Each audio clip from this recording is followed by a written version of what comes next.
So first off, I want to apologize to everyone because a couple days ago, I made you guys sit through a Drew Smith thread video, and I only did it because it was right after the Heat signed Josh Christopher and released Zion Pullen, and everyone was saying, why the hell is Drew Smith on the roster and Isaiah Stevens isn't?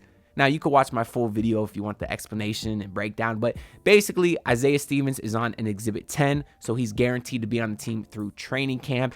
And I do believe that come October, before the season starts, we will see Drew Smith's two-way spot get replaced with Isaiah Stevens. But in that video, we also did a reaction to a thread posted by my guy Miles, kind of breaking down why he likes Drew Smith, because for some reason, some people do. So I figured the least I could do is come here today with a little review of our guy Brady Hawk and a thread that he posted on Isaiah Stevens from Twitter, or I guess X, but nobody calls it X. It's got to be the worst rebrand of all time, but Elon Musk really seems like a terrible person, so we don't care about him. But anyways, here's the thread from Brady Hawk. Now, the first thing that he points out here is the insane efficiency scoring the ball that Isaiah Stevens had in the Summer League. I guess before the championship game, he was at 61%. And the main thing that Brady points out here is Isaiah Stevens' floater game. Now, I guess I owe Isaiah an apology because a few weeks ago, very early on in Summer League, I kind of posted a full coverage of Isaiah Stevens, kind of from college to how he got to where he is today. So if you want more background on him, go check out that video. But anyways, I kind of said in that video that he doesn't seem to have a great floater, or at least he doesn't go to that shot a lot. Now, I was just basing that opinion off of highlights because there's certainly not a lot of Colorado State footage, but I didn't see a lot of floaters. And I said, as a smaller guard, that's a shot he's really going to need to develop, right? Because he's only 6 foot. And that's coming from a guy right here who's 5'11". So who am I to call him short? But, you know, in the grand scheme of things, he is a shorter NBA player. And one way we see a lot of smaller guards really dominate scoring the ball is with that floater. They call it a giant killer because you can get into the paint, put a very high arc on it, and obviously you can help get it over some taller shot blockers. You see guys like Trae Young really go to that a lot today. Guys like Tony Parker, that's kind of the one that I always go to when you think of a dominant floater. You know, that is how you become a great scorer in this league as a guard. It's a very important shot to have. And you can see here from Isaiah Stevens, he really went to that a lot all through Summer League, but especially in this semifinal game versus the Golden State Warriors. The degree of difficulties on these, on some of these is very difficult, which is nice to see him able to convert. But the one thing that I kind of noticed here is his change of pace. Because what good is having nice touch on a floater if you can't get to your spots to do that? But because he is so quick, he's able to use that along with the change of pace to kind of throw the defense off and get right into that mid-range spot where he's able to convert the floater. And also because he's such an elite lob thrower, it keeps the defense honest. They don't know if he's throwing the lob. They don't know if he's going up for the floater. And just being the name of the game is throwing the defense off guard. And because of his speed, change of pace, versatility, that is why he's been able to be so reliable scoring the ball. And I guess his IQ also, because you don't shoot 61% from the field for an entire Summer League tournament if you don't take smart shots and don't have that IQ. And that is something that Isaiah Stevens is obviously elite at.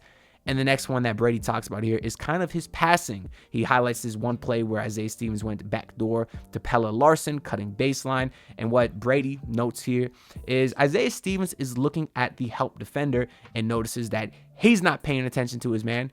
And he times the pass perfectly so Pelle doesn't have to break his stride. He doesn't have to sit in the bottom of the hoop and, you know, where the defense has time to recover. Pelle catches it right away and goes up for the reverse layup where there is nobody in sight to block the shot. Now, yes, this is just very bad defense, but I want to note that Isaiah recognized it and also Pelle Larsson recognized it because Pelle is not ball watching. He's also watching his man. And when he sees that his man is ball watching, well, Pelle knows to cut back door. And it's nice that he is a point guard like Isaiah that can find him right on the money. As Brady Hawk points here, Isaiah's processing speed is impressive. He really stood out in that regard compared to a guy like Zion Pullen, who was kind of who we all thought would be the prototypical point guard for the Summer League team. And while Zion was a, low mistake guy, and we could tell he had some IQ and made some nice reads, his processing speed wasn't this. It wasn't what Isaiah Stevens was. And we can see a little bit of that on this next, or not this next play, I guess. This next one is the 3, just that Isaiah Stevens shot, the deep one here. And Brady points out that at the time of this thread, which again was just the entire Summer League except the last game, he was shooting 70% from 3. And something I noted in my Stevens video a couple weeks ago is this kid has range. That's another way as a smaller guard to be able to get some shots up, because if the defense is not going to come that far out to guard you, well, now you're able to kind of knock it down there and take advantage of that, because the defense really can't come out that far to guard him, because Stevens is so quick. If they wanted to play him that far, that is an easy blow by. So I do think it's very critical that he has this kind of range as well. Brady points out the mechanics are nice. I agree. Has great follow through. You can see him jump into the shot here. He says Kyle Lowry. I don't like that comparison that I see here, but there is a video later on where I do see some Kyle Lowry. And I get the comparisons. I'm not going to lie. I do.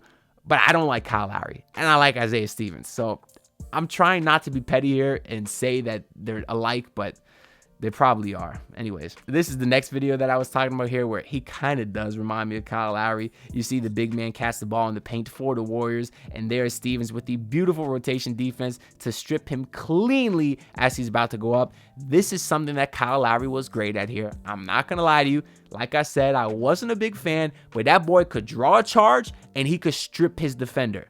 And as a smaller guard, when you can't body up guys and you don't have the strength or size, this is how you combat that. You smack the ball on the way up, and that way your guy can't even use his body. He can't even get to the rim. And that is more difficult than these guys make it look. To have that timing, to get the ball right at the lowest point, to have the dexterity to smack just the ball and not commit a foul, not hit their arms or their hand, that's very tough. And I've been telling y'all too, we all talk about Stevens as an elite facilitator. I've liked his defense, man. He's quick, and he uses that to just be a hound on that side of the ball, and his IQ is smart. We're seeing him know when to press, know when to fall back, know when to rotate and strip guys clean like this. He's a very solid defender. He really has no weakness other than his size, or at least no super glaring weakness that I would say, because he really can do a little bit of everything, but he is elite at a few things, which obviously is facilitating.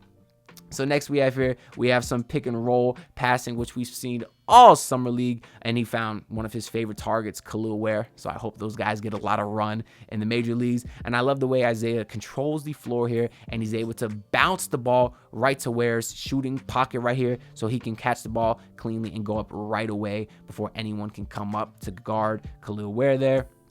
And certainly the great passes do not stop there, but this is the layup. Brady Hawk writes here that Isaiah Stevens is super shifty with the ball in his hands. Yep, he's able to get to the rim. This one just a nice crafty finish by him to kind of be going left, but then jump over to the right side to kind of make that impossible to block. It's these angles that Stevens can create that he has the skill to finish, but also the IQ to know which angles to take to avoid the shot blocker. Just more reason that I do think he could be a good scorer in the league as a smaller guard. This is a nice example.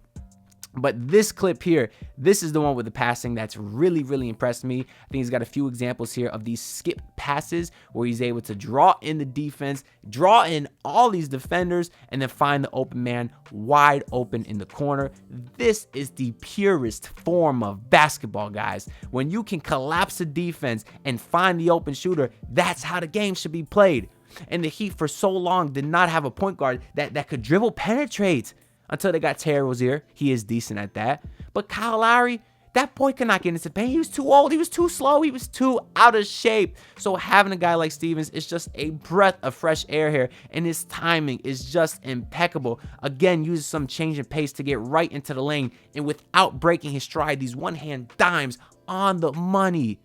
Right in the shooter's pocket there, where they can go up right away in rhythm. And the way the Heat like to run that space out offense and have a guy in the corner, like we seen, whether it was PJ Tucker or we saw them try it with Jaime Jaquez last year, who hopefully is a better shooter now and they can still run him in that regard, or Keyshawn Johnson. He played a lot of that role at Arizona, kind of the corner three-point shooter. He did it in Summer League a little bit as well. We saw Bam Adebayo in the corner, hit some threes last year. The Heat will always have guys that can spot up in the corner. And if you have a guy like Isaiah Stevens out there, he will find them.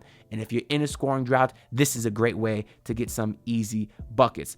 Here's the final video here. And what we're seeing, again, is Isaiah basically not get flustered. He had in this first clip, the defense come out to absolutely blitz him. And he doesn't stress. He doesn't freak out. He found the open man, Khalil Ware, down low. And that second play, again, you saw a little bit of a scramble. but his processing speed is incredible. He got the ball and immediately he's looking up to find a Jaime Jaquez cutting back door and pinpoints this pass perfectly right at the rim.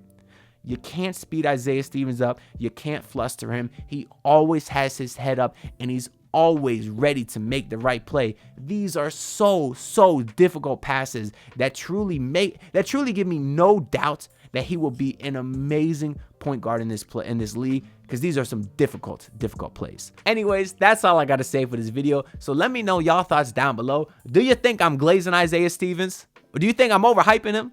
Or do you think I'm being realistic? I do think so. And also, how confident are you that he will replace Drew Smith in a few months? Because on a scale of 1 to 10, I'll say 10.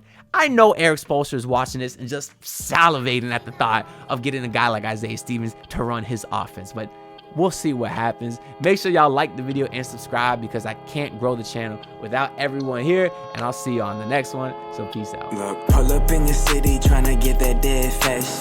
Do it on my own, I don't need no dead weight. Had to kill him off, yeah, I need a head space. You know this homegrown bitch don't offend me.